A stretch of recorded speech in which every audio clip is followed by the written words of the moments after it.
Nós estamos dando início a mais um estudo aprofundado do Evangelho de Jesus e do Espiritismo, aqui no Instituto de Cultura Espírita do Brasil, o ICEB, fundado por Deolindo Amorim, a propósito de um sonho de seu coração, que naturalmente captou um projeto do plano superior para nós estudarmos aqui as profundidades do Evangelho e do Espiritismo.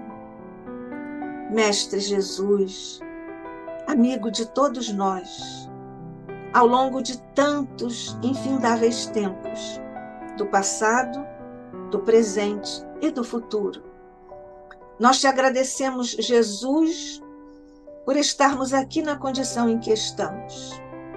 Nós te agradecemos por todas as luzes com que tens iluminado nossos passos em nossa trajetória evolutiva. Nós te agradecemos, Jesus, por todo o amparo que tens oferecido a toda a humanidade, a todos nós, em todos os tempos, mas muito especialmente Jesus, nesta hora em que a Terra atravessa, como anunciado por ti, esse tempo de duras provas e duras expiações, neste planeta que tão amorosamente diriges. Nós te rogamos, Jesus, recolhe neste instante as vibrações mais sinceras, ainda que tão singelas, do nosso coração e da nossa mente, para que possamos ir pelas asas suaves desta prece também singela, ao encontro de nossos irmãos, seguidos, Jesus, pela orientação de tua luz, para que possamos fazer presente ao coração, à mente, à situação física, mental, espiritual, existencial dos nossos irmãos nessas provas e expiações. Que eles possam, Jesus, recolher agora da tua luz, da tua paz, da tua resiliência, da tua força, para superarem esses momentos tão dificultados. Mas confiando todos, Mestre, em tua paz, em tua luz, no manto de Maria, nos anjos da guarda de cada um desses nossos irmãos e nos nossos próprios, chegaremos, Jesus, ao sucesso como está previsto na programação de cada um de nós, porque em nossa programação pré-natal para a encarnação estão desenhadas situações que estamos aptos a superar sempre, Jesus, sob a potência de nosso Pai, a potência de teus braços e do manto de Maria. Nós te rogamos ainda, Jesus, desce por sobre o ICEB, nossos mentores queridos, representados por Deolindo Amorim e Jorge Andréa, e todos os nossos mentores que fizeram o ICEB chegar até este ponto. Mas nós te rogamos forças na continuidade de nossos esforços para a continuidade do nosso Instituto. Abençoa todos os que já estão conosco em ambos os planos de existência para o início desse estudo, que agora se inicia com o nosso querido irmão, companheiro e amigo, Marco Paulo de Espírito, que vem nos falar mais uma vez sobre o Apocalipse, lamentavelmente pouco estudado, mas o ICEB está profundamente interessado nessas sublimes lições que estão cifradas nesse texto sublimado. Fica conosco, Mestre amado, hoje e sempre. Abençoa-nos a todos e guarda-nos sob tua paz e tua luz. Que assim seja. Estamos iniciando o estudo com Marco Paulo Denucci de Espírito, que é defensor público, bacharel em Direito pela Universidade Federal de Minas Gerais, tem especialização em Direito Público, é membro da Associação Brasileira de Direito Processual, é conselheiro científico do Instituto de Defesa Coletiva, Foi professor de hermenêutica, de direito do consumidor, de direito empresarial, segundo a teoria geral da empresa e segundo os títulos de créditos, na Universidade de Minas Gerais. E muitos trabalhos publicados, inclusive livros sobre o tema que ele nos traz hoje, mais uma vez, sobre o Apocalipse. Hoje, em especial, coroando uma série de 4 encontros sobre esse tema instigante, profundo e, lamentavelmente, pouco estudado. Hoje, a estrutura não cartesiana do texto em forma de ciclos ou de espiral. Em Marco Paulo, seja bem-vindo mais uma vez e sempre, somos todos ouvidos. Bom dia, amigos. Mais uma vez, uma alegria imensa estar aqui com vocês.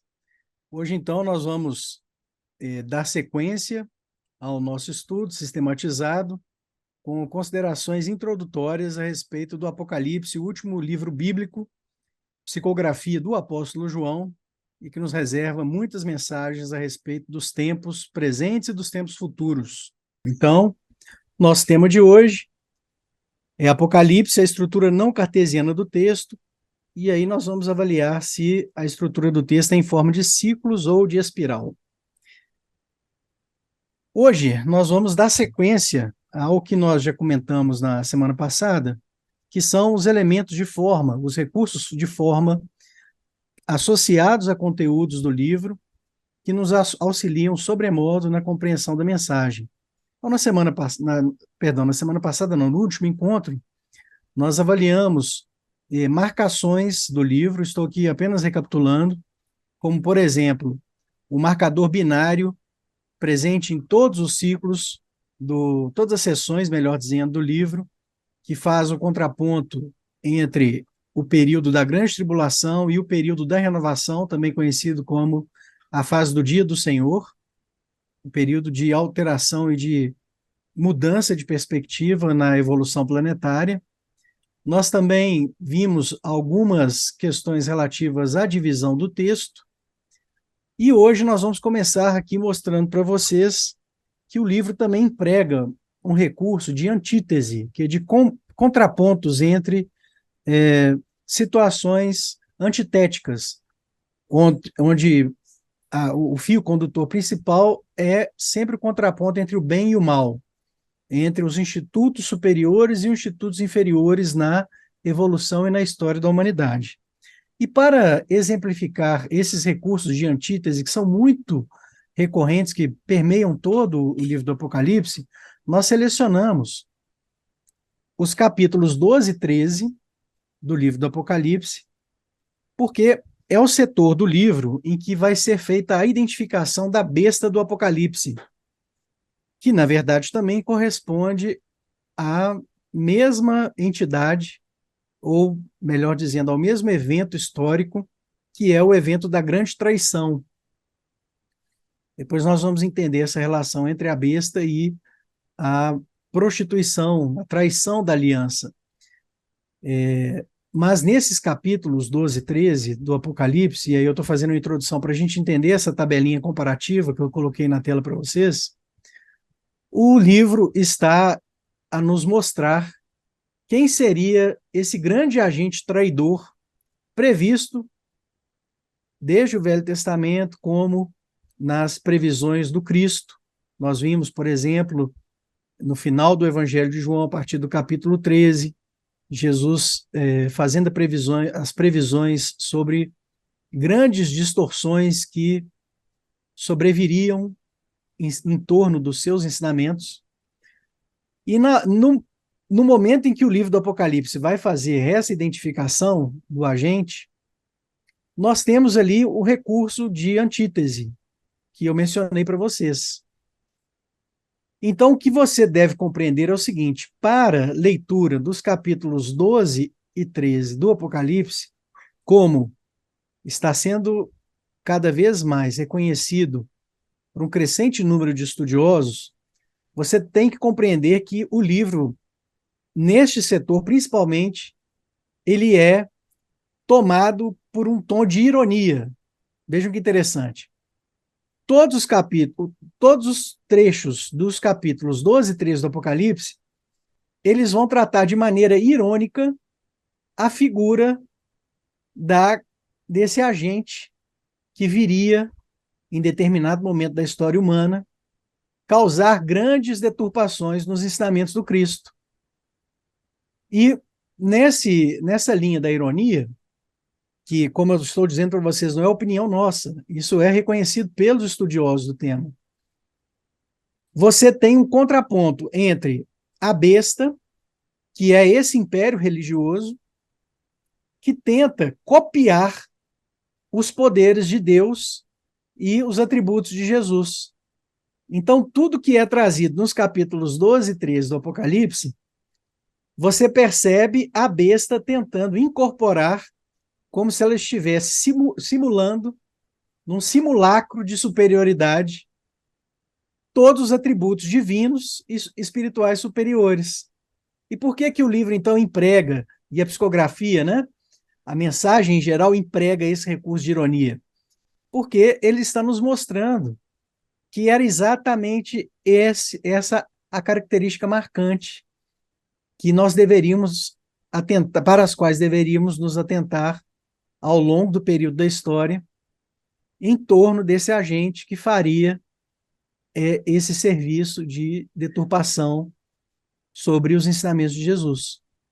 A nos mostrar, então, que ele viria com essa pompa, com essa presunção, com essa arrogância, na pressuposição de copiar o próprio Criador, de copiar os poderes espirituais superiores. Então, feita essa introdução, eu acredito que, lendo as tabelas comparativas, nós vamos perceber o recurso de antítese e vamos começar a entender um pouquinho mais a mensagem do próprio Apocalipse. Então, vamos lá. A besta do Apocalipse, na primeira na primeira coluna da tabela, ela é relatada na sua ação de falsificação. Ela tenta falsificar recursos espirituais, na sua característica tipicamente hipócrita. Em que aspecto? No sentido etimológico mesmo da palavra, de quem usa uma máscara de ator, quem está atuando ali como um ator no contexto da história mundial. E do outro lado, nós temos as passagens, tanto do Apocalipse como outras bíblicas, que dizem respeito às prerrogativas, aos poderes, às faculdades espirituais superiores atribuídas a Deus ou a Jesus, e que são exatamente copiadas e simuladas, falsificadas pela besta do Apocalipse, que é uma entidade histórica. Então vamos lá. No capítulo 13, versículo 16 do Apocalipse, é referida sobre a marca da besta. E ela faz um contraponto com o selo de Deus. O selo de Deus é aquela marca da fronte espiritual, dos globos espirituais superiores que caracterizam a elevação mental espiritual do ser. São aqueles que se fazem marcados porque estão em sintonia com Deus, como está lá no Apocalipse, capítulo 7, no capítulo 14 também, e que a besta tenta copiar. Por isso que a besta também ela tenta marcar os seus seguidores, né? Então, a chamada marca da besta é nada mais do que uma cópia do selo de Deus, nesse contraponto. A besta do Apocalipse ela ocupa um trono, como está lá no Apocalipse 13, e também no capítulo 2. Eu não vou ficar citando todos os versículos, tá? Está aí na tabelinha, quem pode acompanhar, né? Para que todos possam acompanhar. Pois ela copia o trono superior de Deus, o trono simbólico, né, de Deus, que também é referido no Apocalipse, capítulo 4, capítulo 7, capítulo 19. O dragão, que é o mal, nós vimos, né, na semana passada, o dragão, ele é a representação do mal, ele é a antiga serpente da Gênese que cresce em potencialidades maléficas, ele concede poder e autoridade à besta. Então ele transfere o seu poder à besta do Apocalipse. E ela está copiando exatamente Deus concedendo poder e autoridade a Jesus. como nós temos em Apocalipse 2, Apocalipse 3, 4, 5, em Mateus, capítulo 28. A besta se assemelha ao dragão, assim como, no contraponto, Jesus espelha o Pai.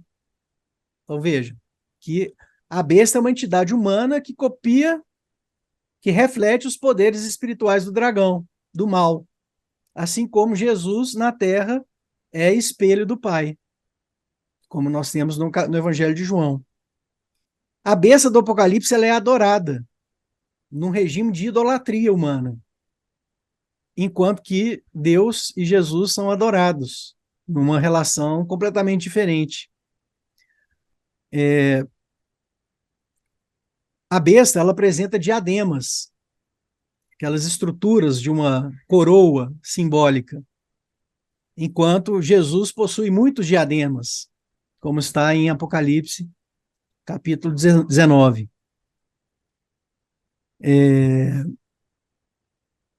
A besta possui muitos chifres, que também fazem uma correlação com esses diademas, que são os poderes que ela reúne na sua estrutura.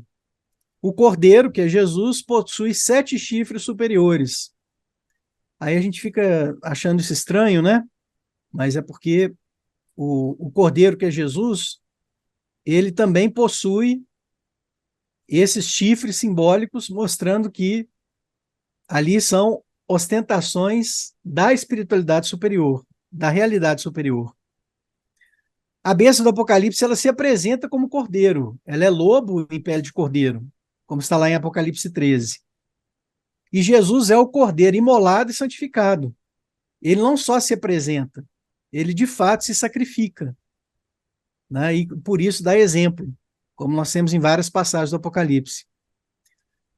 A besta do Apocalipse arrasta 1/3 das estrelas dos céus com a sua cauda, que é nada mais do que os seres humanos, tá? É uma simbologia. E a cauda da veste do Senhor, ali fazendo inclusive um comparativo com aquela franja da vestimenta judaica, ela preenche o santuário inteiro. Então vocês percebem que tudo é simbólico e no sentido de contraponto. A besta fere com a sua vara, como está em Isaías, por exemplo, né? Uma projeção do dragão. E no Apocalipse, nós vamos ver Jesus regendo todas as nações com cetro de ferro, que é, na verdade, ali uma representação da sua firmeza e da solidez dos postulados que ele traz. A besta evoca espíritos impuros e contemporiza com a falsidade, enquanto que Jesus vincula-se ao espírito da verdade. Então vejam o contraponto entre a besta falsificante e o espírito da verdade, que demonstra ele a linha da atuação da verdade por detrás de todo o trabalho de Jesus. A besta atua sobre toda tribo, povo, língua e nação. Existe um momento da história em que ela espraia por todo o globo a sua influência. E o que faz Jesus no Apocalipse, ele resgata de toda tribo, língua, povo e nação. Então, tudo aquilo que a besta semeia, distorcendo, Jesus resgata no Apocalipse. Estão vendo? É muito bonito e é poético, né? Mas se você não entende que são recursos de antítese, você fica um pouco perdido da mensagem. A besta opera grandes maravilhas aos olhos dos homens. E esse operar maravilhas, isso inclusive é expresso numa expressão grega que dá a conotação de um sentido de falsificação. Mas como que se dá essa manifestação espiritual já do ângulo de Jesus, da missão de Jesus, do grande Messias, segundo o Apocalipse? Ele faz manifestar as vozes dos espíritos. Enquanto a besta está ali tentando operar, né, falsificando milagres e fenômenos, tal como foi tentado pelo faraó diante de Moisés, a besta também ela incorpora essa tentativa de copiar manifestações e fenômenos superiores.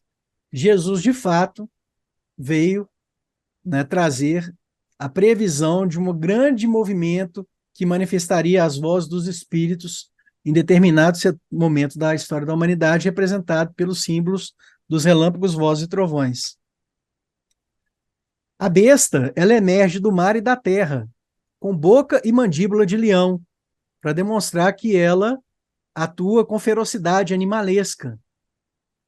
E Jesus, o que ele faz? No mesmo setor em que a besta atua, ele estabelece os pés sobre o mar e a terra e emite um forte grito, como o leão quando ruge. Interessantíssimo isso, né? A besta tenta animar a sua imagem. Esse tentar animar também é utilizado numa expressão grega que dá a entender, denota o sentido de dar sopro, falsificando a atuação do espírito. E Jesus aplica o sopro de vida às suas verdadeiras testemunhas, como está em Apocalipse 11.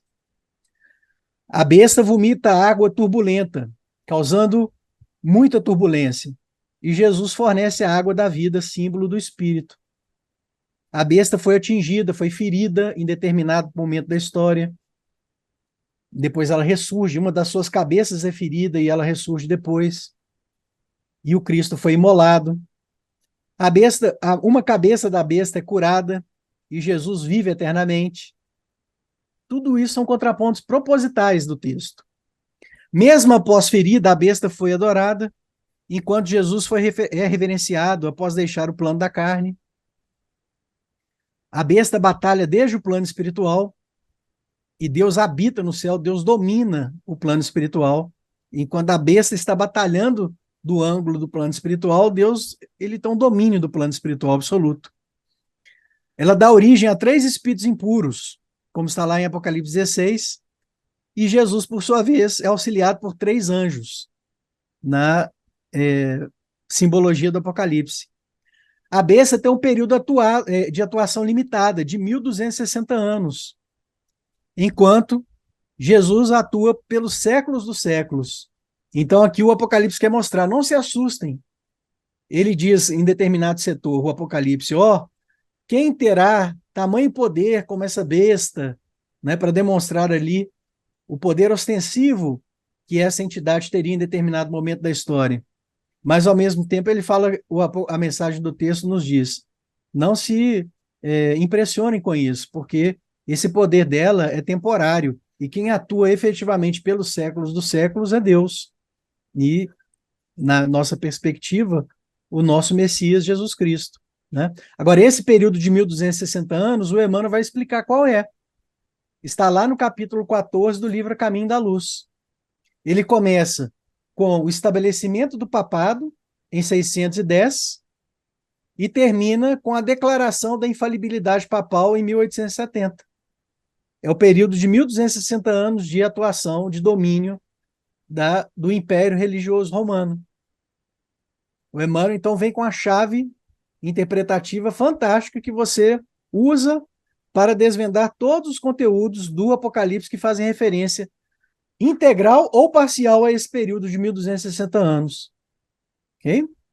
Então, até o fechamento temporal é perfeito na previsão do Apocalipse. A besta é destruída para sempre. Jesus, como nosso Messias, vive e reina para sempre. Então, nós vimos aqui recursos de antítese. Agora eu vou mostrar para vocês mais um recurso de forma. Tudo isso eu estou ainda resgatando o nosso tema da semana passada para mostrar para vocês como que é como funciona a espiral do Apocalipse, tá? Nós vamos chegar lá. Nós temos um outro recurso de forma do livro muito interessante que mostra um livro que se transforma num livrinho. E nesse desdobramento nós temos a atuação da mediunidade. Vejam que coisa fantástica. Então vamos lá. Essa imagem vocês já conhecem.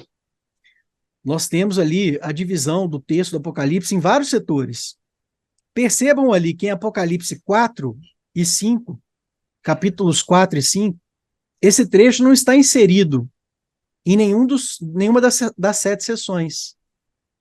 As 7 sessões do Apocalipse, elas não correspondem à integralidade do texto, elas são partes, são apenas setores parciais do texto. o texto, em geral, ele é muito maior do que a divisão em 7 sessões. Então, quem diz assim que o Apocalipse é dividido em 7 sessões, está falando uma meia-verdade. Porque essas 7 sessões, elas estão inseridas, mergulhadas no texto maior do Apocalipse. E você tem um trecho do Apocalipse, que são os capítulos 4 e 5, e que eles fazem uma pausa. Eles não estão inseridos em nenhuma das sessões. E é exatamente nessa pausa que é entregue para Jesus um rolo, um livro, um rolo de manuscrito simbólico, representando a própria Torá. O que é a Torá? A Torá, lida nos seus sentidos basilares, ela significa orientação, condução, instruções. Então, o que é a Torá? A Torá, no seu sentido essencial, são instruções superiores para os seres humanos da Terra. Em linguagem espírita, são revelações que chegam aos seres humanos para orientá-los na sua conduta, na sua jornada terrestre, do ponto de vista moral, evidentemente, não é? Bom, a Torá também é chamada de lei, mas no seu sentido realmente essencial, elas são instruções, são orientações superiores. Então, todos os estudiosos, quando vão abordar essa figura que está lá nos capítulos 4 e 5 do Apocalipse, eles reconhecem que Jesus ali está reproduzindo o ato do recebimento da Torá, como aconteceu, por exemplo, com Moisés no alto do Monte Sinai, em que ele recebe ali inspirações superiores para profligar, para distribuir à humanidade aquele decálogo fundamental de orientações que são os 10 mandamentos. E muito mais, né? Que Moisés vai recebendo através da sua mediunidade, ali na tenda do encontro, no tabernáculo, ao longo de toda a sua jornada, né, com o povo de Israel. Mas nessa simbologia, todos os estudiosos reconhecem, Jesus está reproduzindo o ato de recebimento de uma revelação, que chega para ele como um livro. E aí eu vou ler os textos com vocês, vocês vão compreender o que é esse livro que se transforma num livrinho, um recurso de forma sem o qual você não vai entender nada da mensagem do Apocalipse, mas é muito legal. Me acompanhe. Então, vamos lá. Apocalipse, capítulo 5, versículo 7. Ele veio, então, receber o livro da mão direita daquele que está sentado no trono. Em síntese, Jesus recebendo mais um fragmento das orientações divinas. Mais um fragmento, mais um contingente de ensinamentos superiores, de instruções e de orientações que vem do mais alto para os seres humanos. Assim como tem acontecido em várias épocas da humanidade. Como falei, aconteceu no próprio Moisés, aconteceu na vinda, no advento do próprio Cristo encarnado, quando ele esteve entre nós, habitando no corpo de carne, mas o Apocalipse mostra ele recebendo de novo mais um momento em que ele receberia mais uma cota de orientações, de instruções, veria mais um fragmento da Torá para as mãos de Jesus, para ele abrir para a humanidade. Então vamos compreendendo isso. Lá no capítulo 6 do Apocalipse, Jesus pega esse livro e começa a abri-lo. E ele rompe o primeiro selo. E aí, Nádia, ele vai abrindo 7 selos. Vai abrindo 7 selos, a gente fala assim, gente, mas que estrutura é essa? Vejam o que eu descobri. Existia um documento na época que ele era formado por selos consecutivos. Então, eram selos sequenciados. Isso é histórico. Ok? Então, aqui Jesus recebe a revelação que vai sendo aberta aos poucos. Ou seja, é também uma ilustração da revelação que chega paulatinamente para os seres humanos.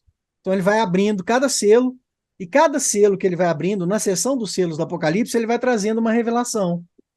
Só que quando chega no último, aquele rolinho lá da ponta, o último selo, é o livrinho que nós vamos ver sendo aberto completamente.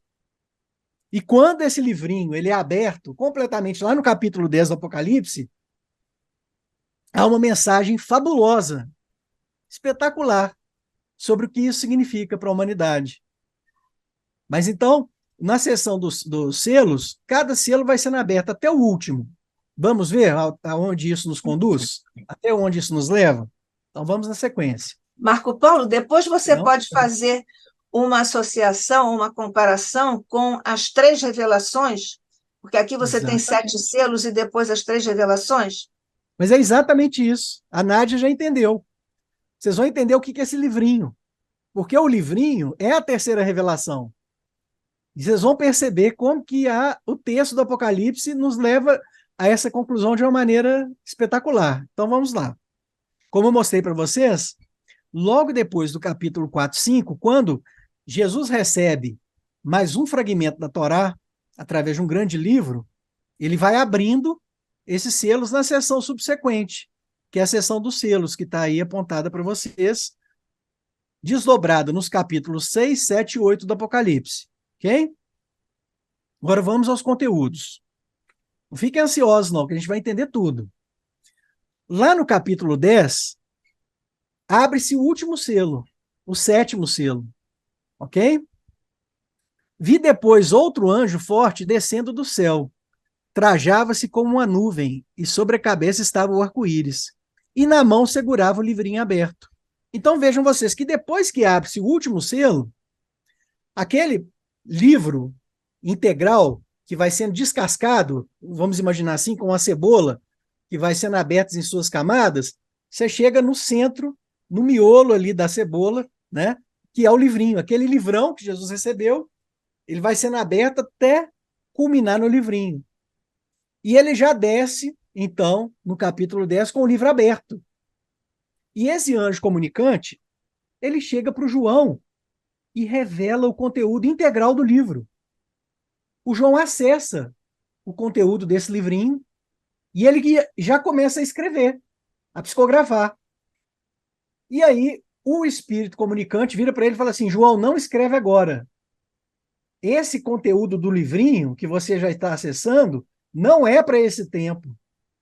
Você ainda vai profetizar muito no futuro. Isso é conteúdo para o futuro. Eu já estou dando aqui um spoiler do que vem nos próximos textos. Percebam, olha que legal. Agora, antes de avançar, eu quero mostrar para vocês por que Jesus desce com o livrinho nesse formato, sobre nuvens e com arco sobre a sua cabeça. Isso é também uma simbologia que faz uma conexão direta com o símbolo que está no livro de Gênesis. Vamos compreender? Rapidinho. Aqui eu não vou aprofundar nesse ponto, mas é só para vocês perceberem que até isso tem significado. Então vamos lá. Pegando a tradução direta do hebraico na, na obra que nós temos aí à disposição, que faz essa correlação bilíngue entre o hebraico e o português, vejam vocês o que significa o arco-íris da aliança, segundo está lá na Gênesis, no livro de Gênesis. O meu arco-íris pus na nuvem, e será por sinal de aliança entre mim e a terra. E será quando eu causar nuvem sobre a terra, aparecerá o arco-íris na nuvem. E recordarei a minha aliança, que há entre mim e vós, entre toda alma viva, entre toda criatura. E estará o arco-íris na nuvem. E vê-lo-ei para recordar a aliança eterna entre Deus e entre toda alma viva, e toda criatura perdão, ali é a digitação meu, sobre a terra esteja. E disse Deus a Noé: Este é o sinal da aliança que tenho estabelecido entre mim e toda criatura que esteja sobre a terra. Qual é o sinal da aliança? O arco-íris da aliança. Bom, então são dois símbolos aqui de relevo que são a nuvem e o arco-íris. O que o arco-íris representa? É a aliança eterna entre Deus e o seu projeto para a humanidade. Deus não abandona as criaturas. Ok? Primeiro ponto é esse. E o símbolo da nuvem? O símbolo das nuvens, um dia nós vamos sentar para estudar, mas ele está relacionado ao que os judeus chamam de kabod, que é aquilo que se densifica, que é denso.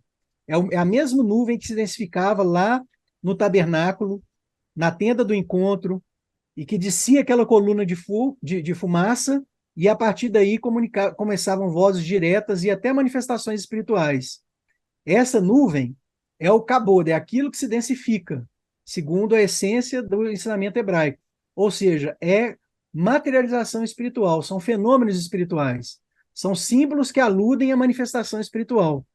Então, o que o Apocalipse está dizendo aqui é o seguinte: olha, quando vocês virem as manifestações espirituais, lembrem do símbolo da minha aliança eterna. Ou seja, o Apocalipse está fazendo uma remissão à Gênesis para mostrar que viria uma terceira fase da aliança.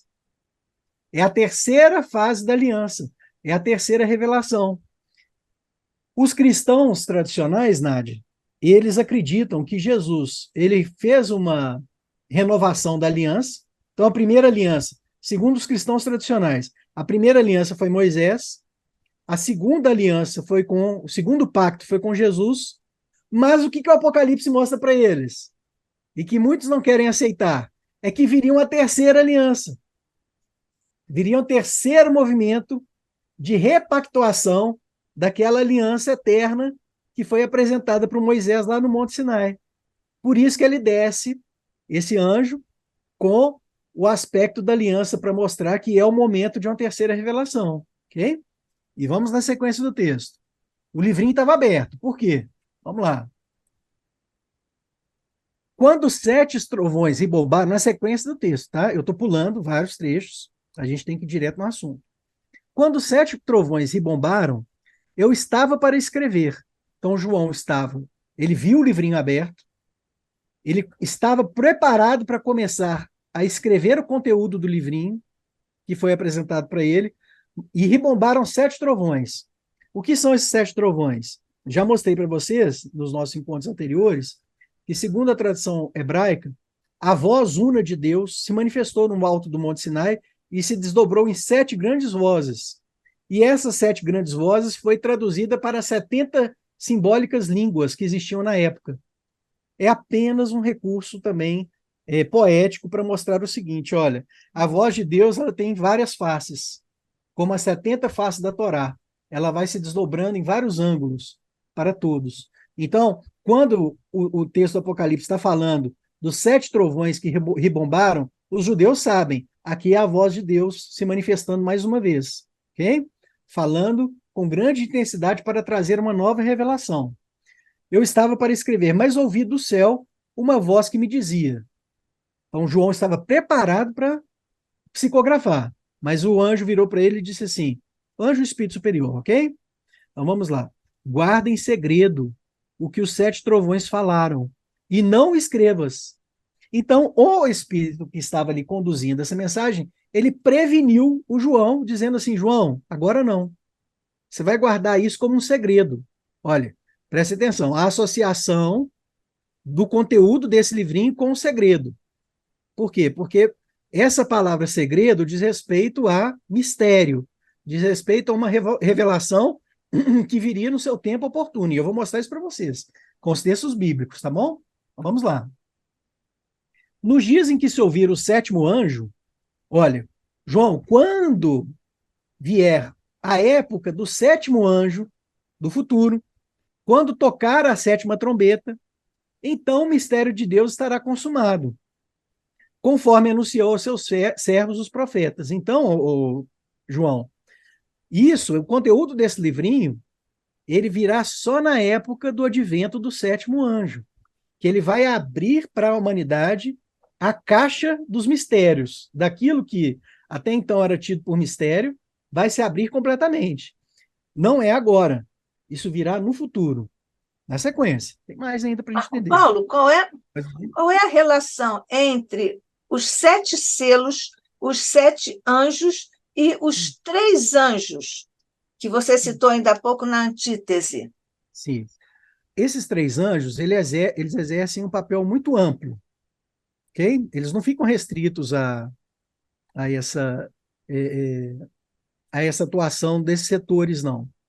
Nos setores que nós estamos estudando, cada elemento tem uma simbologia. Daqui a pouquinho eu vou explicar para vocês por que que tem a seção dos selos, por que que tem a seção dos sinais. Nós vamos entender isso daqui a pouco, né? Mas esses três anjos, eles são espíritos muito afins da missão do Cristo. É mais ou menos o que a gente vê quando Jesus sobe o alto do Monte Tabor na passagem da transfiguração. Vocês lembram, se recordam, que Jesus não chama todo mundo para subir com ele. Ele chama três, né? Lembram? Ele chama Pedro, Tiago e João, né? E são os espíritos mais preparados para presenciarem aquela manifestação em que Jesus se transfigura e aparece de um lado o espírito de Elias e do outro lado aparece o espírito de Moisés, em materialização espiritual, certo? Então, esses três anjos são espíritos da afinidade de Jesus que estão atuando simbolicamente em todas as etapas. Eles são quase que prepostos do Cristo na condução da missão do Messias na Terra. Ok? Mas voltando aqui, então, para E os o livro... sete? E os sete anjos agora? Você vai falar sobre eles? Sim, Tá sim, bom. na verdade, aí o que acontece? Esses sete anjos que atuam como agentes em cada um dos elementos, eles também são simbólicos, porque o Apocalipse ele vai mostrando uma gradação. Você tem uma hierarquia de anjos. O Kardec comenta isso, a hierarquia dos serafins, dos anjos, né? Isso já é uma concepção antiga, para mostrar que existe uma estatura. É exatamente a escala espírita, que está lá no item 100 do Livro dos Espíritos, né? Então, você tem os espíritos mais afins, aqueles mais próximos, ali os prepostos imediatos, os ministros do Cristo, como Emmanuel diz, né? O Emmanuel chama eles de ministros do Cristo. E depois você tem uma outra equipe de 7, depois você tem uma outra equipe dos 24, né? E existe toda uma organização, como a gente vê nos livros de André Luiz, né? André Luiz está ali se reportando ao ministro Alexandre, aí de repente o Alexandre está sob a tutela de um ministro ainda superior, de um espírito superior. É uma hierarquia que diz respeito à evolução espiritual. Ok? Isso também tem uma relação... Desculpa, você foi falando sobre isso, eu me Sim. lembrei da célula que vai, para formar o corpo, que vai se multiplicando mais ou menos nessa proporção. Não tenho conhecimento assim de biologia nem de fisiologia, mas depois Paulo fala no corpo do Cristo. Existe uma associação aí? Ah, com certeza, com certeza. O senhor Honório Abreu, que foi um grande estudioso aí do Evangelho, né? Responsável aí pelo movimento de resgate da importância de levarmos em consideração o Evangelho segundo o Espiritismo, que era um livro, por vezes, renegado nos estudos espíritas, e a vida do senhor Honório toda foi nesse sentido. Ele, sabe o que ele sustentava, Nádia? Ele dizia o seguinte, que todos nós somos as células do último corpo do Cristo que ele teve, na sua última fase, que evoluíram. Por isso que ele é o pastor e nós somos as ovelhas dele. Nós somos aqueles princípios inteligentes do último corpo que o Cristo habitou na sua senda evolutiva, e aí ele conduz a todas as células que formam a humanidade inteira. É uma interpretação, mas é bonita, né? Mas é uma figura para o genoma. Ah, é. Com certeza. Né? Tudo isso está entrelaçado, gente. Os nossos destinos estão intrinsecamente entrelaçados. É uma coisa assim, espetacular. Não se perde nada na criação. Na medida que a gente vai aprofundando e vai entendendo a nossa intimidade com a criação, com o Criador, com os espíritos superiores, a gente vai realmente se tocando. Nosso coração vai se abrindo para a compreensão da profundidade da vida espiritual, da nossa missão no universo, né? A grande rede, né? A grande teia, né? Exatamente, exatamente, né? Então, fazendo aí né, a avaliação desse livro que se transforma no livrinho, na sequência do texto do Apocalipse, vejam vocês o que acontece. Logo depois que o Espírito fala assim, não escreva, só quando o sétimo anjo tocar a sétima trombeta que vai chegar essa fase para a humanidade. Os Espíritos disseram para João, é necessário que continues ainda a profetizar contra muitos povos, nações, línguas e reis. Ora, o que o texto do Apocalipse está nos dizendo aqui, meus amigos? Ele está dizendo o seguinte: João, você ainda vai continuar na tarefa de psicografia. Você vai continuar ainda na tarefa de revelação. A revelação é incessante. A lição que a gente pode tirar imediata desse trecho do Apocalipse é a continuidade das revelações. Não houve uma interrupção arbitrária e abrupta das revelações na história da humanidade, como alguns cristãos querem sustentar. Não. O próprio texto do Apocalipse está nos abrindo essa janela e dizendo para o João, falando assim: João, relaxa, fica tranquilo, porque você ainda vai profetizar, você ainda vai atuar como médium para muitos povos, nações, línguas e reis. Bom, mas aí eu preciso entender o que é o conteúdo desse livrinho e quando é que ele viria, né? Então vamos lá. Lá na frente, no capítulo 11, isso acontece. E o sétimo anjo tocou. Quando toca a sétima trombeta, você tem o anúncio do que é o conteúdo desse livrinho que o João acessa, mas não poderia ter revelado naquela época. Houve, então, fortes vozes no céu. Então, qual é o conteúdo desse livrinho que viria com a sétima trombeta? A sétima trombeta revela fortes vozes que viriam para anunciar o novo momento de uma renovação da aliança, a terceira revelação, ou a vinda do Espiritismo. Okay? E o texto vai reiterar essas simbologias para não deixar nenhuma dúvida a respeito de que ele está tratando de uma nova revelação. Houve, então, relâmpagos, vozes e trovões. Já mostrei para vocês que o símbolo de relâmpagos, vozes e trovões, ele está resgatando aqueles mesmos eventos fenomênicos que se manifestaram para Moisés quando da primeira revelação, da primeira aliança no alto do Monte Sinai. Ok? Então, esse leitmotiv, como a Nádia bem pontuou para a gente, que vai sendo repetido como repentista ao longo do texto do Apocalipse, é para nos lembrar que no ápice das renovações, ali no turning point, no momento de renovação, viriam vozes, vozes e vozes, relâmpagos, vozes e trovões, as vozes se manifestando exatamente como Jesus disse no sermão profético, em Mateus 24, que ele fala que ele reuniria os espíritos, os quatro cantos, que espraiariam, então, as suas vozes para o novo momento na história da humanidade. Então, tudo isso se encaixa, ok? Mas tem mais, vamos lá, na sequência. Então, vejam vocês, eu já mostrei para vocês que na estrutura do Apocalipse, o sétimo elemento, ele é sempre significativo a respeito da terceira revelação. Então, quando chega o sétimo selo, o que acontece? Seguem-se trovões, clamores, olha, as vozes, e relâmpagos. Apocalipse 8:5. Quando surge a sétima trombeta, o sétimo anjo toca. Há, então, fortes vozes no céu. Há a reiteração dos símbolos, dos relâmpagos, vozes e trovões, Apocalipse 11. Quando surge a sétima taça, a sétima taça nos abre ainda mais a compreensão, a perspectiva. O sétimo finalmente espalhou sua taça pelo ar. O ar é representação do plano espiritual.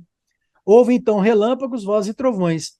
E, para finalizar, no ponto mais culminante dos elementos de número 7, para não deixar nenhuma dúvida para a gente sobre do que se trata, naquela espiral em que cada momento, cada linha da espiral, a gente vai ampliando a compreensão, o sétimo elemento, que é a sétima voz, ele mostra para a gente o quê?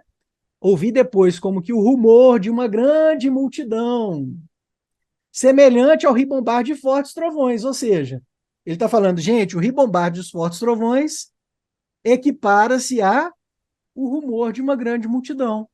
É aquela pleiade de espíritos que vem acompanhando o Espírito da Verdade, dando cumprimento à promessa do Consolador prometido. Ok? Então, o Apocalipse está mostrando para a gente, nessa espiral que vai se ampliando, que o sétimo elemento, fazendo essa vinculação com relâmpagos, vozes e trovões, com toda essa simbologia, está diretamente associada ao rumor de uma grande multidão que viria bradar para o planeta inteiro uma nova etapa, uma nova fase na história, que é a terceira revelação. Então, no nosso livro, na pesquisa, nós fizemos a associação desses símbolos, explicando uma relação, veja isso que bonito, Nádia, de Estou um vendo. elemento, de uma questão da cultura hebraica que ficou perdida. Eu não falei para vocês que houve uma filtragem, muita coisa da cultura hebraica se perdeu com o medievo, com o dogmatismo medieval, com o cristianismo primitivo não, perdão, a institucionalização iniciante e que deu origem e corpo à besta do Apocalipse. Não falei isso para vocês, que todo esse processo acabou gerando a retirada de muitos conteúdos importantes para a nossa compreensão? Pois bem, os judeus sabiam, olha isso, gente, não é invenção nossa. Isso aqui, os grandes textos, os grandes autores sabem disso. Eles sabiam que havia uma distinção entre a Torá do mundo superior, que é as instruções do mundo superior, e a Torá revelada, as instruções reveladas. Eles sabiam que no plano espiritual superior, na última camada, naquela teoria dos quatro mundos, né, em que na fase mais, no seu ponto mais culminante, onde habita Deus, nessas quatro camadas que os judeus imaginavam, ali havia compreensões muito mais profundas a respeito da conduta humana, sobre o que o homem deveria fazer. Mas essa Torá, essa instrução do mundo superior, ela seria paulatinamente revelada para os homens ao longo dos anos. Então, os judeus sabem disso. Os grandes estudiosos da cultura, eles sabem que há uma revelação paulatina e constante, Torá revelada, instrução revelada para os homens encarnados, daquilo que já se conhece no plano espiritual superior. O que o Espiritismo diz para a gente, meus amigos? Exatamente o que está lá na previsão do Consolador prometido. Eu ainda tenho muito que vos dizer, mas vós não podeis suportar agora. Quando vier o Consolador, o Conselheiro Consolador, que virá em meu nome, ele vos revelará mais e ainda vos dirá as coisas que haverão de vir. Nesse trecho você percebe Jesus abrindo a perspectiva para o futuro, assim como o João, quando tem contato com o livrinho, e os espíritos falam para ele, fala, calma, meu filho, não precisa revelar isso agora. Isso é conteúdo para o futuro. Você ainda vai profetizar para muitas línguas, povos e nações do futuro. Tudo isso é a expressão dessa cultura que os judeus já sabiam, que a revelação é contínua e paulatina no passo evolutivo da humanidade, né? Então, tendo isso em mente, vamos ler alguns trechinhos aqui que nós colocamos na pesquisa. Ao final do capítulo 11 do Apocalipse, que é exatamente o finalzinho ali, né, de todo esse trecho da revelação do livrinho, o que vai acontecer? Vamos entender.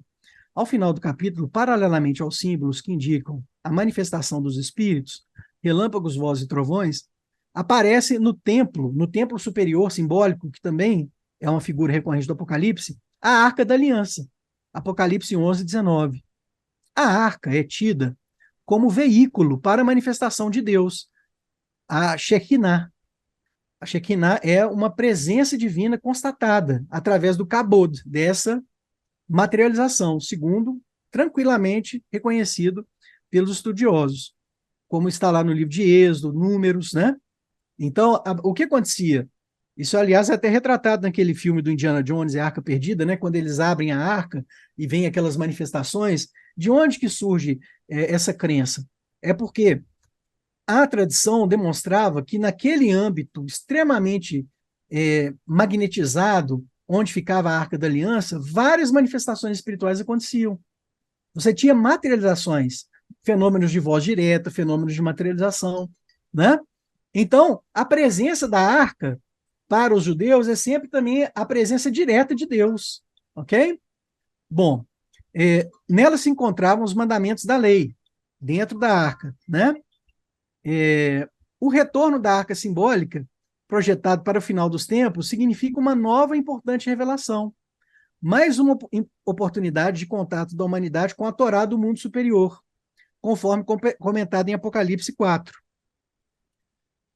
A partir desse evento, Marco ainda. Paulo, Pois não, desculpe, claro. pensando na proposta junguiana do inconsciente coletivo, essa figura da arca Uhum. está também presente em outros momentos, em outras figurações, né? Ah, com certeza. Por Ela é um exemplo, símbolo a muito Arca de forte. Noé também não Uhum. é uma, digamos assim, um resquício, alguma coisa assim, dessa Aquilo que guarda, né? figuração Uhum. simbólica É interessante, porque a arca é sempre um receptáculo que guarda conteúdos superiores, né? Então, nesse que sentido, guardou a- praticamente todas as manifestações de vida de Noé. é, é algo que guarda conteúdos importantes para passar às gerações futuras, né? Interessante mesmo. Bem colocado, Nádia. Mas na sequência ali, então, na mesma página da nossa pesquisa, 367, a gente explica o seguinte: a partir desse evento, o planeta seria preenchido com o conhecimento das leis eternas, como está em Isaías. O profeta Isaías já tinha previsto que haveria um momento na história em que aqueles mistérios cairiam por terra. Lembra que eu falei para vocês sobre os sentidos por detrás dessa palavra, o que é mistério, o que é segredo? Pois é a mesma previsão que está no Apocalipse de João. Ia chegar o momento em que, quando fosse a época de receber aquele anjo da sétima trombeta, que anunciaria aquilo que João não pôde revelar naquele tempo, haveria então uma amplitude eliminando aquele paradigma dos mistérios. Por isso que lá em Apocalipse 10:7 é dito assim: pelo contrário, nos dias em que se ouvir o sétimo anjo, quando ele tocar a trombeta, então o mistério de Deus estará consumado. O que é isso? É o fim da fase de mistérios, é o momento em que a humanidade abre a sua consciência para compreender muito mais, conforme ele anunciou aos seus servos, os profetas. Ora, quando ele faz alusão ao profeta, ele está fazendo uma conexão direta com essa passagem de Isaías, que o próprio Isaías já havia previsto, que haveria esse momento de abertura do horizonte de compreensão da humanidade. E é exatamente isso que Jesus fala quando ele prevê a vinda do Espiritismo. Vejam lá, nós lemos isso no nosso primeiro encontro, vou ler de novo para vocês, na passagem de João, capítulo 16, versículos 25 a 26, segunda versão da Bíblia Judaica Completa, ok? Eu lhes disse, Jesus dizendo isso, palavras do Cristo, eu lhes disse todas essas coisas com a ajuda de ilustrações. Entretanto, vem a hora em que não lhes direi mais nada de forma indireta. Falarei abertamente a respeito do Pai. Ora, estão vendo como que essas três passagens se casam? Isaías falando que vai terminar a fase de mistérios, que vai se abrir o conhecimento. O Apocalipse falando, olha, quando tocar a sétima trombeta, é a fase da consumação dos mistérios divinos. Ora, mas o que significa isso? Jesus foi explícito. É o momento em que, quando chegar do Consolador, eles não falariam mais para a gente através de símbolos. Eles falariam abertamente para todos nós, com os conhecimentos científicos sobre o que é Deus e o que é a criação. Seria falado abertamente a respeito do Pai. Gente, o Espiritismo traz uma maturidade de compreensão para a gente espetacular. E sabem o que mais que ele faz, que é fantástico? Ele faz com que você não perca uma pérola preciosa dessa, como está lá no Evangelho de João, capítulo 16, versículos 25 e 26, e dê a isso uma interpretação pueril que transforma isso em coisa menor. Não! Vejam o teor interpretativo, hermenêutico que essa passagem, esse trecho tem.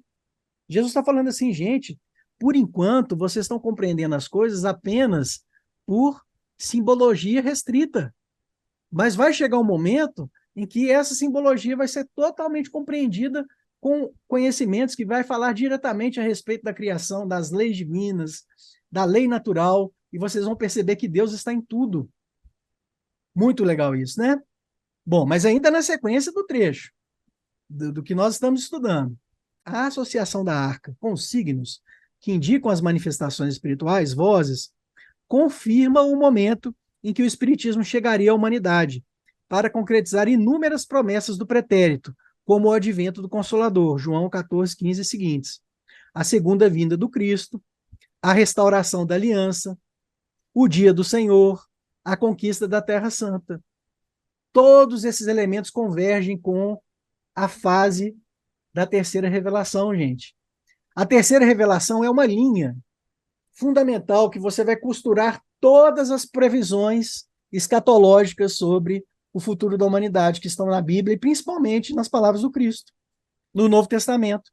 Se você não compreende, se você não pegar essa linha fundamental, que é a vinda do Consolador, para alinhavar esses retalhos, que são todas as previsões a respeito do que aconteceria no futuro para a renovação da humanidade, você nunca vai conseguir formar o mosaico certo. As peças vão ficar todas soltas, ok? Sempre que a Arca da Aliança era depositada em seu lugar, Moisés dizia: volta, Yahvé, volta, Deus, para as multidões de milhares de Israel, como está lá em Números. Então, a arca descendo dos céus, no Apocalipse, segundo a simbologia que está lá, é o momento em que é retomada a proposta de aliança, é aquela prevista, antevista fase da renovação da aliança, que é a terceira revelação. Ou seja, gente, todo o Apocalipse ele está centrado na vinda de uma terceira revelação. A arca simbólica, situada no céu, surgindo à vista da humanidade, significa o resgate da lei e do evangelho para os povos e nações. Sobre o assunto, cabe perfeitamente a seguinte mensagem atribuída a João Evangelista, na Revista Espírita de fevereiro de 1868. Quem não tiver assentado, assente-se. Vocês não vão acreditar nessa mensagem que está lá na Revista Espírita, ok? Chama especial atenção a relação que o espírito comunicante faz entre a voz e a comunicação espiritual, em estreita sintonia com a já explicada vinculação, segundo a tradição judaica, entre os símbolos dos relâmpagos, vozes e trovões com as 7 vozes provindas de Deus. E aí vem o trecho da Revista Espírita. E isso que eu estou lendo é o que está lá na nossa pesquisa, tá bom? Página 367. E aí vem o trecho da Revista Espírita. Povos, escutai. Uma voz se faz ouvir de um extremo a outro. Tudo que eu grifei aqui, de azul, tem estreita vinculação com as profecias, tanto do Apocalipse como de Jesus a respeito do final dos tempos. E foi o Espírito de João que assina essa comunicação, tá? Que o Kardec publicou lá na Revista Espírita de 1868. Então, de novo, povos, escutai. Uma voz se faz ouvir de um extremo a outro dos mundos. É a do precursor anunciando a vinda do Espírito de verdade, que vem endireitar os caminhos tortuosos, por onde o espírito humano se desgarrava em falsos sofismas. É a trombeta do anjo vindo despertar os mortos para que saiam de seus túmulos. O espiritismo é essa voz poderosa, olha, a voz poderosa é o próprio espiritismo, que já repercute até os confins da terra, como Jesus previu lá no Sermão Profético em Mateus 24. Todos a ouvirão. Felizes os que, não tapando voluntariamente os ouvidos, sairão de seu egoísmo, como fariam os mortos de seus sepulcros, e daí por diante realizarão os atos da vida verdadeira, a do espírito, se desembaraçando dos entraves da matéria, como fez Lázaro do seu sudário à voz do Salvador. O espiritismo marca a hora solene. Que hora que é essa? É a hora do Senhor, a hora do julgamento, o dia do Senhor, o momento marcado para o despertar. A hora, então, aliás, é a própria palavra usada no texto do João, que está lá na Revista Espírita. O Espiritismo marca a hora solene do despertar das inteligências que usaram seu livre-arbítrio para se demorarem nos atalhos lamacentos, cujos miasmas deletérios infectaram a alma com um veneno lento. Esse veneno é o mesmo veneno que está lá quando aparecem os 4 cavalos do Apocalipse, que lhe dá as aparências da morte. Esse símbolo, a morte, é o cavalo esverdeado do Apocalipse, que é a morte espiritual, que já estava prevista para a fase da grande tribulação. Tudo isso que está aqui, nessa mensagem que o Kardec colacionou e publicou, tem estreita vinculação com o Apocalipse. O Pai Celeste tem piedade desses filhos pródigos, caídos tão baixo, que nem mesmo pensam na morada paterna. É o abismo que está lá no Apocalipse, de onde provém o próprio dragão, né?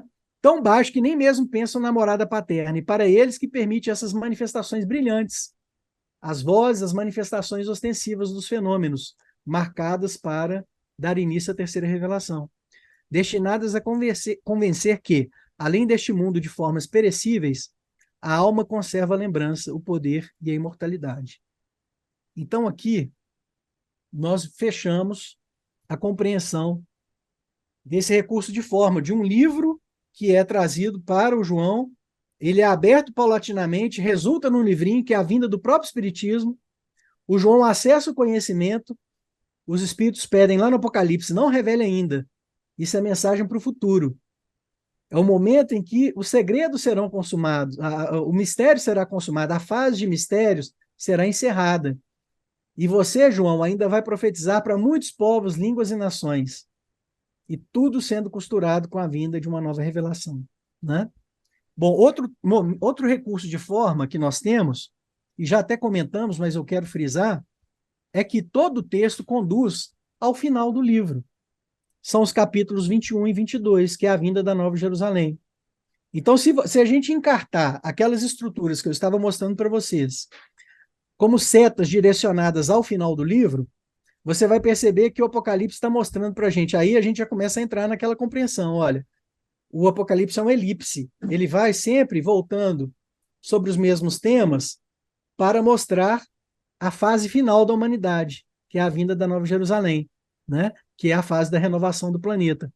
Então, em cada uma das 7 sessões, ela termina com o 7º ícone ali da renovação, e todos os ícones da renovação marcados ali com a figura azul, né? A cor azul, e todos eles desembocando na fase da renovação.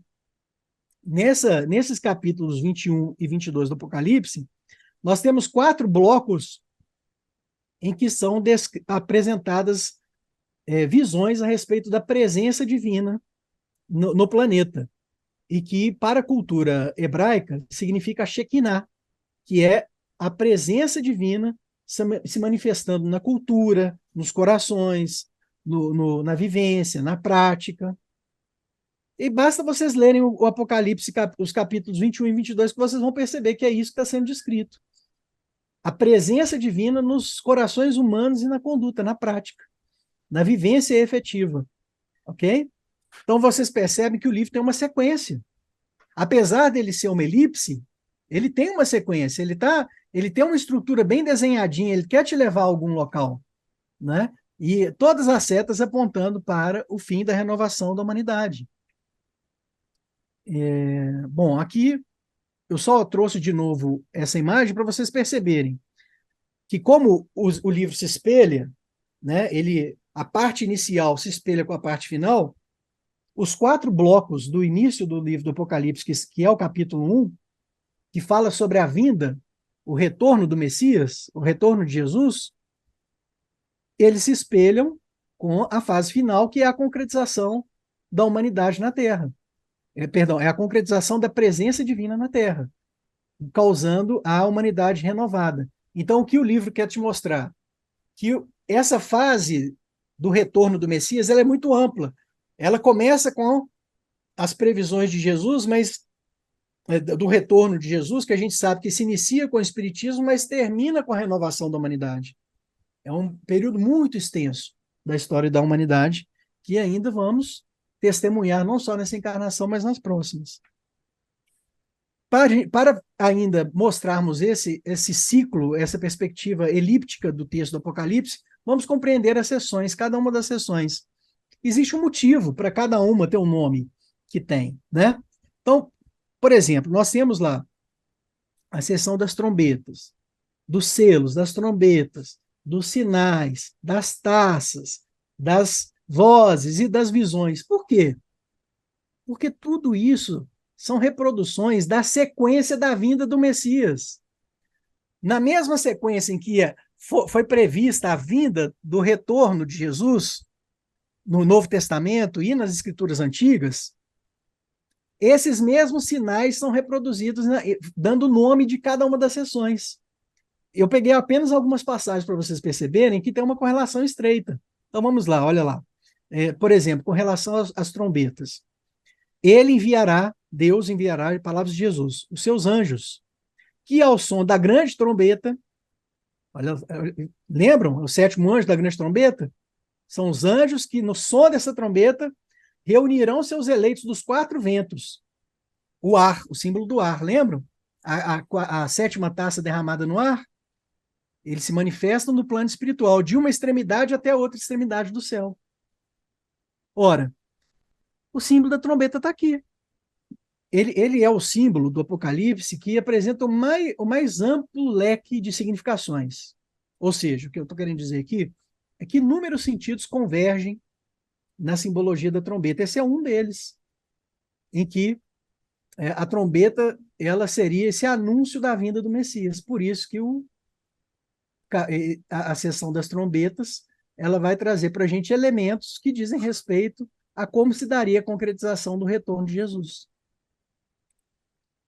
Sinais. Não temos a sessão dos sinais? Ótimo. É o mesmo, é a mesma significação que diz respeito aos sinais do final dos tempos, que também é comentado pelo Kardec no livro A Gênese. Vamos ao sermão profético lá de Jesus, Mateus 24. Saindo do templo, Jesus caminhava e os discípulos se aproximaram dele para mostrar-lhe as construções do templo. E disse-lhes: Estai vendo tudo isso? Em verdade vos digo, não ficará aqui pedra sobre pedra que não seja demolida. Estando ele sentado no Monte das Oliveiras, os discípulos se aproximaram dele, a sós, dizendo: Dize-nos quando vai ser isso? Qual o sinal da tua vinda e da consumação dos tempos? Então, na seção dos sinais, o Apocalipse vai mostrar para a gente quais são os sinais distintivos para a gente perceber o período da grande tribulação e da renovação, em que se concretizaria a promessa do retorno simbólico do Cristo. É simples assim. Por isso que é a sessão dos 7 sinais, fazendo uma alusão aos sinais desse período da renovação. Ainda sobre os sinais, lá em Mateus 24. Logo após a tribulação daqueles dias, o sol escurecerá, a lua não dará sua claridade, as estrelas cairão do céu e os poderes do céu serão abalados. Tudo são símbolos, tá? Nós vamos um dia também sentar para estudar cada um. Mas aqui em síntese o momento de obliteramento, de escurecimento das coisas superiores na terra. Em síntese é isso. Então aparecerá no céu o sinal do Filho do Homem. De novo, o sinal do retorno, da terceira vinda, da nova proposta de aliança. Aparecerá no céu o sinal do Filho do Homem. E todas as tribos da terra baterão no peito e verão o Filho do Homem vindo sobre as nuvens do céu, com poder e grande glória, ostensivamente, tal como está no Apocalipse que nós vimos, nós comentamos agora mesmo. Na seção das taças, por que tem esse nome? Ora, aqui é uma referência ao profeta Jeremias. Não só o profeta Jeremias, mas vejam como é expressiva essa colocação que está lá no livro de Jeremias e que te ajuda a entender por que existe a seção das taças no Apocalipse. Vou ler para vocês o trechinho que nós selecionamos. O que Jeremias profetizou contra todas as nações, porque elas também servirão a numerosas nações e a reis poderosos. Eu lhes retribuirei conforme os seus atos, conforme a obra das suas mãos. Porque assim me disse Yahvé, Deus de Israel, toma de minha mão esta taça do vinho da cólera e faze beber dela todas as nações, as quais eu vou te enviar. Elas beberão, cambalearão e enlouquecerão diante da espada que vou mandar para o meio delas. Eu tomei a taça da mão de Yahvé e fiz beber dela todas as nações, as quais Yahvé me enviara. Pô, não entendi isso, Marco, é simples. Olha que curioso.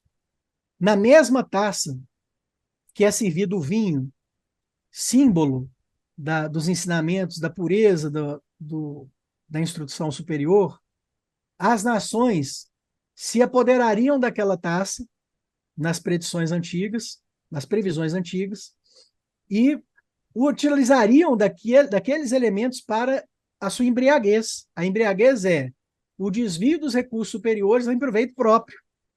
Então, o que Deus faria em retribuição?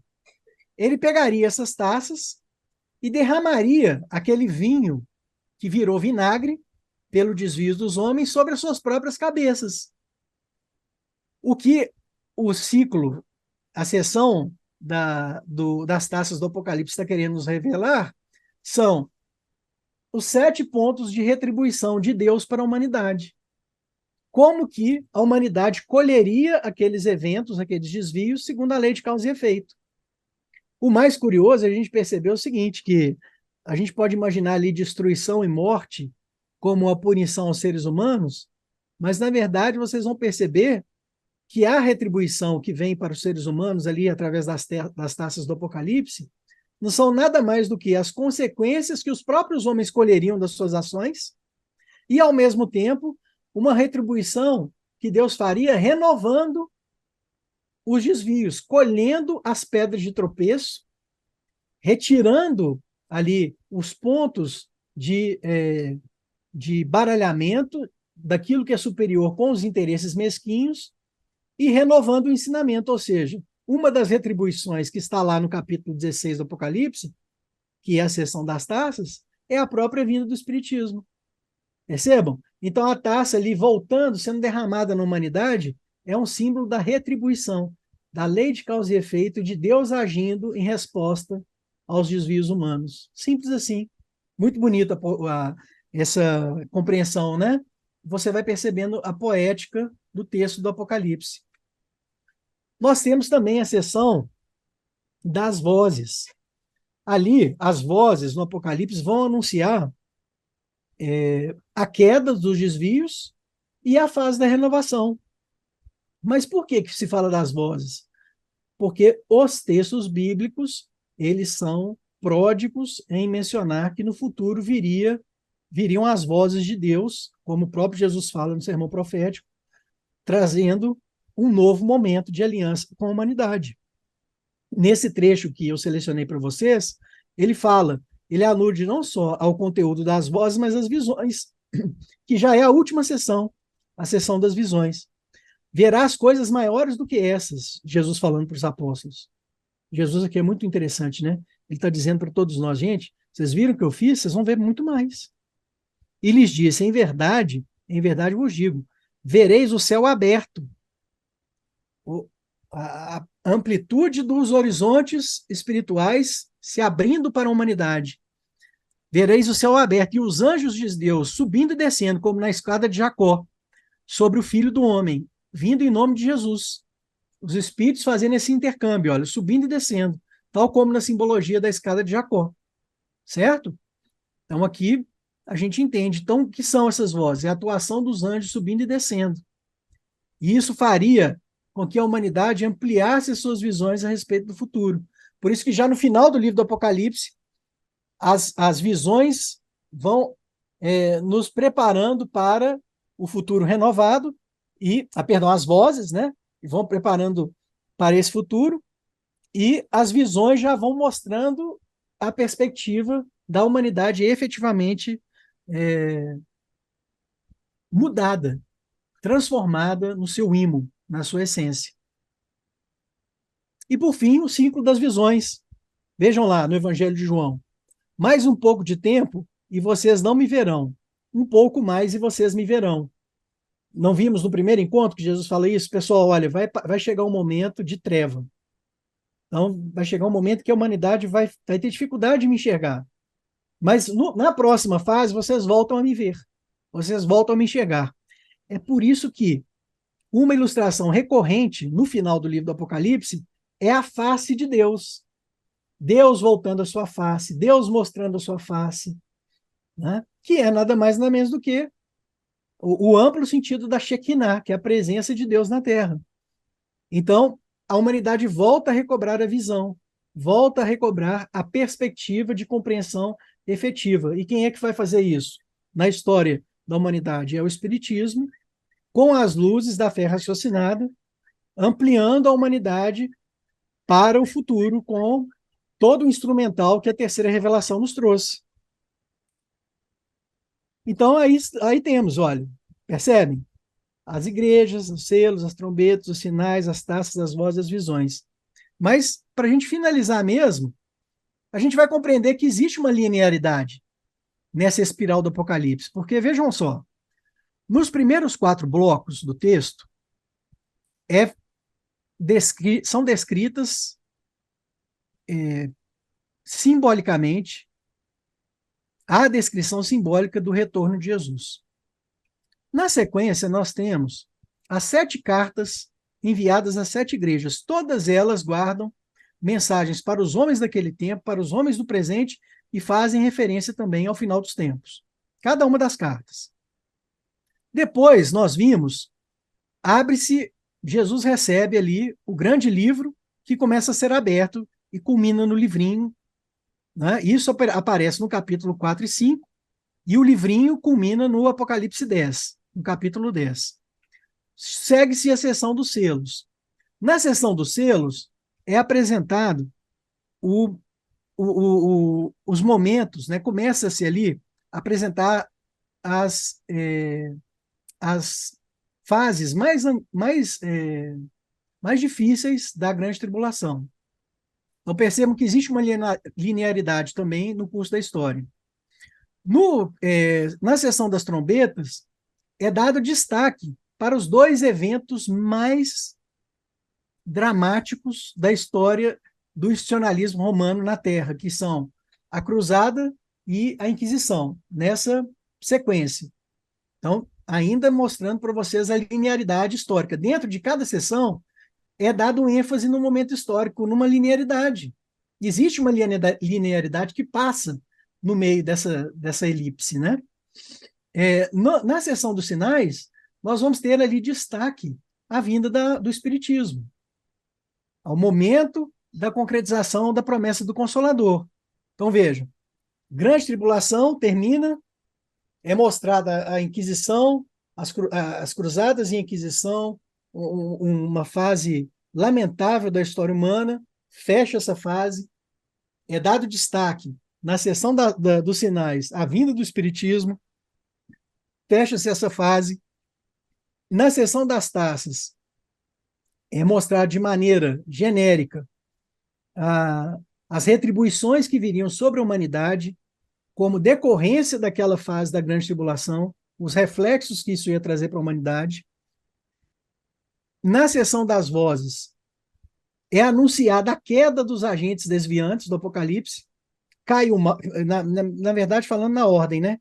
Cai o domínio religioso desviante, depois cai o domínio das nações imperialistas e que instrumentalizam toda sorte de exploração, de recursos de exploração sobre o homem.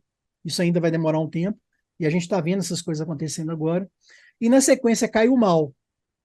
Tudo isso na sessão das vozes. Estão percebendo que existe uma linearidade? Depois vem o Espiritismo, aí começa-se o agito das transformações, né? Aqui na sessão das vozes. E, por fim, na sessão das visões, são apresentados 7 ângulos da humanidade futura, visões a respeito da renovação da humanidade. E, por fim, no texto dos capítulos 21 e 22, já no finalzinho do texto do Apocalipse, nós temos a humanidade renovada na figura da esposa, que efetivamente casa com Jesus, da Nova Jerusalém, tudo isso que nós já estudamos nos encontros anteriores. Então, o que eu queria mostrar para vocês aqui, para concluir, é que a gente pode comparar o texto do Apocalipse como uma espiral, mas dentro dessa espiral passa essa tangente, que existe uma linearidade em cada um desses movimentos cíclicos, né, em que o Apocalipse vai perpassando ali na história da humanidade, ele vai dando ênfase a uma determinada etapa da história do homem. E isso tudo antevisto pela mediunidade e presciência de João. É isso, pessoal. Então, o Apocalipse pode ser encarado como um texto que tem essa estrutura elíptica, mas, ao mesmo tempo, a história vai sendo contada, os passos da história humana vão sendo contados nessa estruturação. É muito interessante isso, não? Aqui são, né, alguns apontamentos, assim, apenas para a gente ter uma orientação na hora de compreensão, de compreender e ler e estudar o texto do Apocalipse de João. Apontamentos, o Marco Paulo, não é bem o termo apropriado. São aprofundamentos que você nos traz sempre, e, claro, modestamente, eles são apontamentos, mas são profundidades a que você nos conduz na exegese desse texto sublimado, cifrado, e você é um Champollion do Espiritismo e do Apocalipse, De jeito e nenhum. decodificou essa linguagem toda, e nós estamos aqui celebrando a linda capa dos seus livros, que são, na verdade, é uma série com volumes diferentes, não é isso? Isso, O exatamente. Apocalipse, o Espiritismo no centro da grande revelação, tem aqui a árvore e o nosso lindíssimo desenho das uvas, da parreira, e com todo o simbolismo que, para nós espíritas, tem essa imagem. Que está presente no capítulo 14 do Apocalipse. Pois é, não é? A descrição Exatamente. que está lá, esse desenho é fiel à descrição que está lá?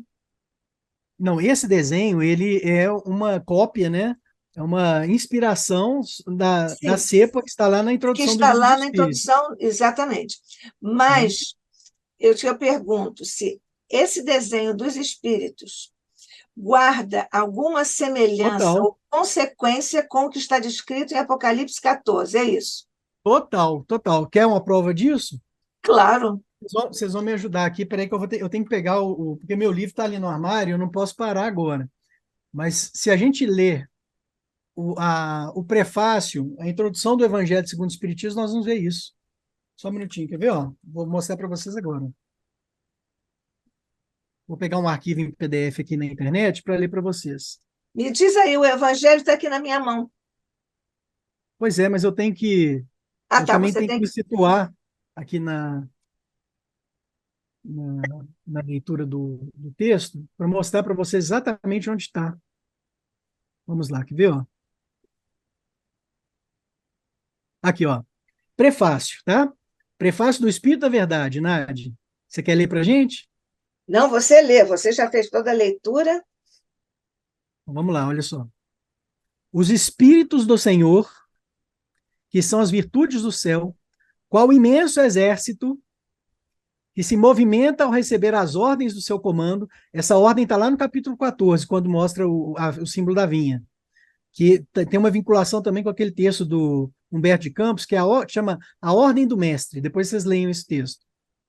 Que se movimenta ao receber as ordens do seu comando, espalham-se por toda a superfície da terra, e, semelhantes a estrelas cadentes, vêm iluminar os caminhos e abrir os olhos aos cegos. Eu vos digo em verdade que são chegados os tempos em que todas as coisas hão de ser restabelecidas no seu verdadeiro sentido, para dissipar as trevas, confundir os orgulhosos e glorificar os justos. As grandes vozes do céu, olha aqui, ressoam como sons de trombetas, tá vendo? E os cânticos dos anjos se lhe associam. Nós convidamos a vós, homens, para o divino concerto. Tomai da líria, fazei uníssono nas vossas vozes, e que, num hino sagrado, eles se estendam e repercutam de um extremo a outro do universo. Homens e irmãos, a quem amamos, aqui estamos junto de vós. Amai-vos também uns aos outros, e dizei do fundo do coração, fazendo as vontades do Pai que estás no céu, Senhor, Senhor, e podereis entrar no reino dos céus. É uma comunicação do Espírito da Verdade que tem estreita conexão com relação a ceifa da vinha, que está lá no capítulo 14 do Apocalipse. E, ao mesmo tempo, nós fazemos uma conexão da vinha com aquela cepa que está colocada lá na introdução do Livro dos Espíritos, onde os Espíritos explicam que a essência, o licor, diz respeito à essência do ensinamento. Ou seja, o que o Apocalipse está nos mostrando lá nessa seara, nessa colheita que é feita lá no capítulo 14, são as uvas maduras que já estavam preparadas para serem ceifadas em momento oportuno, como de fato acontece com a vinda do Espiritismo, e os próprios Espíritos usam essa nomenclatura também lá na introdução do Livro dos Espíritos, que a humanidade já estava madura, preparada para colher novos frutos. Então está tudo muito bem entrelaçado. E mostra muito bem, não é, a coerência interna que nós já louvamos na codificação do nosso querido Allan Kardec, mas ampliando, é a grande coerência interna de todos os ensinamentos trazidos à Terra. Todos. Muito, muito profundo para nós. Imagine se naquela época nós íamos conceber isso, hein, ô Marco Paulo? Não ia dar, não ia dar. Por isso Jesus também nos disse: Pois é. Vocês hoje não podem, não, agora não podem, mas um dia poderão. Exatamente. Que maravilha. Legal. Marco Paulo de Espírito, o ICEB continua muitíssimo grato pelo seu estudo do Apocalipse, um estudo raro, precioso, profundo, valiosíssimo para todos nós, e nós vamos continuar com os estudos nessa linha. Você voltará. Agora é profético aqui dos SEB, viu? Agora é profético. Você voltará. Tá bom. Eu obedeço humildemente. Você voltará e continuará recebendo a nossa gratidão, a nossa admiração, o nosso apreço, o nosso respeito por você como pessoa, como espírita, como pesquisador do nosso querido Evangelho, de todos os ensinamentos trazidos pelos emissários todos de Jesus para a humanidade terrena. Deus te abençoe, viu, meu querido irmão, meu querido amigo, meu querido companheiro. Nós temos alguns companheiros que estão nos acompanhando. Os companheiros acompanhando é ótimo, mas estão aqui no YouTube.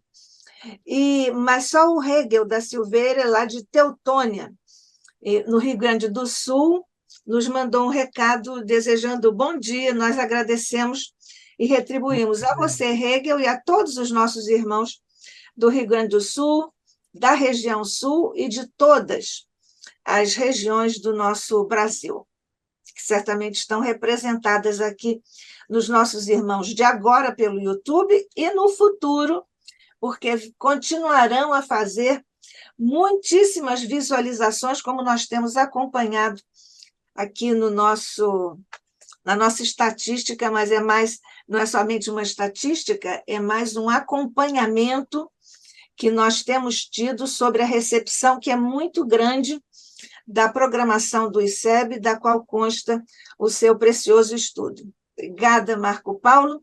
Nós vamos, se você quer dizer mais alguma coisa.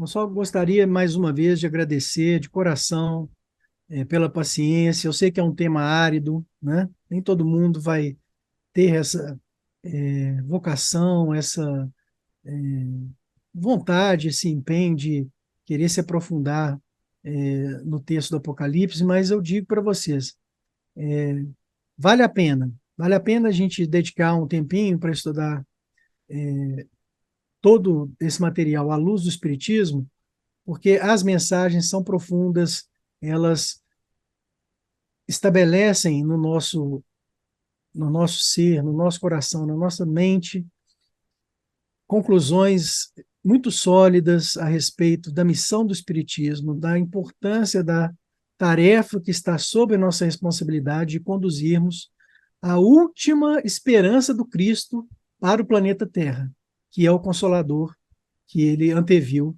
sem o qual esse planeta não tem salvação, não tem solução, se não for através do seu amor, da caridade, da essência simples da sua mensagem. Você disse que o texto é árido, ele é... Com você não, porque você vai deixando assim sementes como nossa história infantil, que nem é sempre tão infantil, nós podemos tomar isso figuradamente, de João e Maria, que vão deixando as migalhazinhas para os outros que vêm descobrirem o caminho. Você tem feito isso com primor aqui para nós, introduzindo-nos todos nessa profundidade do estudo do Apocalipse. E você está, não tenho nenhum pejo de dizer, você está no lugar certo, porque o Instituto de Cultura Espírita do Brasil, o ICEB, foi concebido por nosso querido Deolindo Amorim como um instituto de estudos aprofundados do Espiritismo. Seu tema, sua exposição, seu trabalho, perfeitamente integrados e afinizados com a essência, o objetivo e o sonho de Deolindo Amorim para um instituto que certamente é um projeto do plano espiritual superior. Agradecidos sempre a você, e ele continua na programação, viu? A todos que estão nos ouvindo e vendo, ele continua na nossa programação. Nós podemos, então, encerrar, o Marco Paulo? Sim, com certeza, agradeço muito. Jesus querido, mais uma vez nossos pequeninos corações dirigem-se ao teu. Plenificados, Mestre amado, pelas vibrações de teu augusto coração, abençoando os nossos esforços em nossa mente e também no nosso coração, para buscarmos nessa espécie de arqueologia do conhecimento profundo, transcendental, metafísico, registrado, guardado na redoma desses textos sublimados que vêm desde o passado recuado, quando nós ainda não tínhamos nenhuma capacidade, alfabetizados que não estávamos, como ainda não estamos suficientemente, para decifrarmos, descobrirmos as rutilantes mensagens que ali estão divinizadamente guardadas, registradas. Nossos agradecimentos, Jesus, através de teu coração e de tua mente, ao nosso querido Marco Paulo de Espírito, em cujo trabalho transparece, ó Mestre querido, a fidelidade, a retidão da informação, ao aprofundamento e devotamento na busca incessante da verdade. Que ele, Jesus, seja abençoado hoje e sempre, pelas tuas mãos, pela tua mente, pelo teu coração, para a continuidade desses registros valiosos para a informação da humanidade e para a continuidade dos estudos sublimados que estão nos arcanos do conhecimento superior. Fica conosco, Mestre amado, hoje e sempre, sob o olhar de nosso Pai. Assim seja.